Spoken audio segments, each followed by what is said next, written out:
بسم اللہ الرحمن الرحیم۔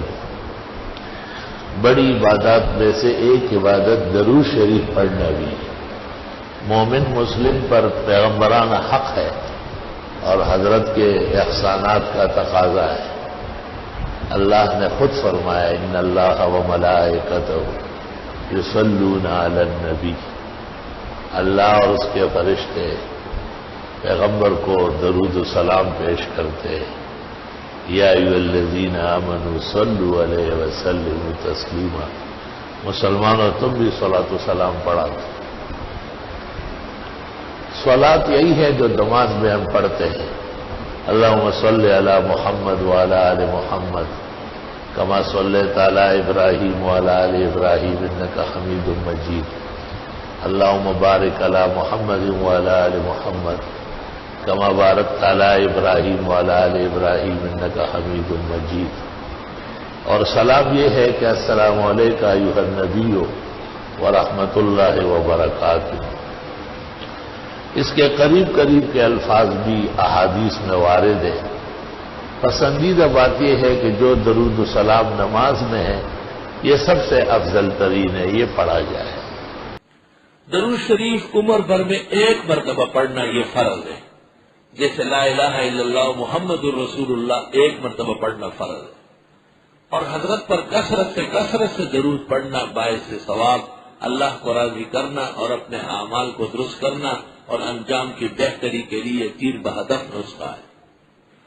امت جس قدر درود پڑھے، حکیم الامت مولانا اشرف علی نے لکھا 24 گھنٹے میں 24,000 مرتبہ پڑھے تب بھی حق ادا نہیں ہوگا جو آپ کے احسانات کا ہے۔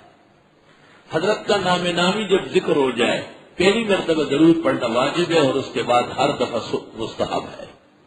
تحاوی کی رائے یہ ہے کہ ہر دفعہ واجب ہے، یہ بظاہر مشکل ہے۔ جس طرح درود شریف پڑھنا سنت ہے اس طرح لکھنا بھی سنت ہے۔ نامناسب ہے کہ نبی کے نام کے ساتھ سواد یا سلام لکھا جائے۔ محدث بنوری نے معارف السنن میں حافظ عراقی کے حوالے سے لکھا ہے قیل اول من رمز قطعت یدہ، سب سے پہلے جس نے حضرت کے نام کے کو چھوٹا کیا اور اشاروں میں لکھا اور صلی اللہ علیہ وسلم سے پرہیز کیا اس کا ہاتھ کاٹا گیا تھا۔ جب یہ آیات نازل ہوئی تو رسول اکرم صلی اللہ علیہ وسلم کو صحابہ نے کہا، بخاری و مسلم ترمذی میں ہے، قد عرفنا السلام علیک، ہمیں سلام تو پتہ ہے، السلام علیکم ایھا النبی ورحمۃ اللہ وبرکاتہ، صلاۃ کس طرح پڑھے گی؟ تو آپ نے فرمایا قولوا اللہم صل علی محمد، یہ نماز کے درود یہ تعلیم فرمائے۔ تو اس سے کئی باتیں معلوم ہوئی، صحابہ نے خود نہیں گڑھا، نبی سے پوچھا، سنت طریقہ شریعت سے پوچھنا ہے، اور حضرت نے اختیار بنانے کا نہیں دیا، خود ارشاد فرمایا۔ تو درود وہ ہے جو نبی نے بتایا اور صحابہ نے پڑھا ہے۔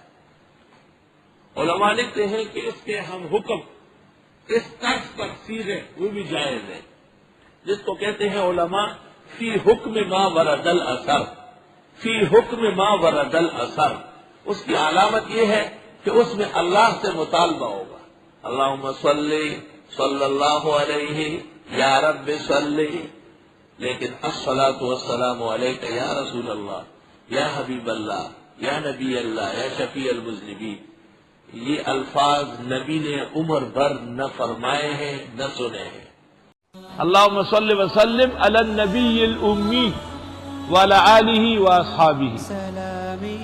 جن لوگوں نے پیغمبر کو خواب میں ایک ہفتے میں 35 مرتبہ دیکھا ہے، ان کا یہی درود شریف رات کو سوتے وقت کم از کم 100 مرتبہ اور زیادہ سے زیادہ 1000 بار پڑھنے کا۔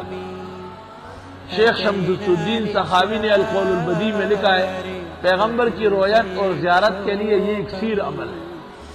اللہم صل وسلم علی النبی الامی، اللہم صل وسلم علی النبی الامی وعلی آلہ واصحابہ۔ دعائیں درود شریف سے شروع کرنا مناسب نہیں ہے، حدیث شریف کے خلاف۔ ابن سنی نے عمل الیوم واللیل میں یہ حدیث نقل کی، اذا دعا احدکم فلیبدأ بالحمد للہ او الثناء علی اللہ ثم لیصلی علی النبی ثم یسأل یجاب۔ حمل اليوم واللیل صفحہ 131، وہ مفرد نسخہ جو ہے شرح کے بغیر. جب کوئی دعا مانگے پہلے الحمدللہ یا اللہ کی ثنا و صفت کرے، پھر درود پڑھے. درود شریف سے آغاز دعا احادیث میں منع ہے. ترمذی شریف کتاب الدعوات الدعوات الکبیر میں 4 حدیثیں ہیں جس میں تاکید ہے کہ پہلے اللہ کا حمد ہو، پھر درود شریف ہو، پھر دعا ہو.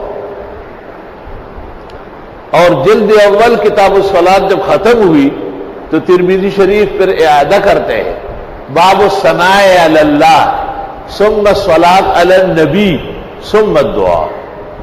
پہلے حمد ثنا پھر درود. الغرض اسلام میں درود کا ہمیشہ دوسرا نمبر ہے. اسلام میں کوئی ایک عمل بھی مجھے معلوم نہیں جس کی ابتدا میں درود ہو. بعض مولوی مجلس میں تقریر سے پہلے کہتے ہیں درود شریف پڑھے،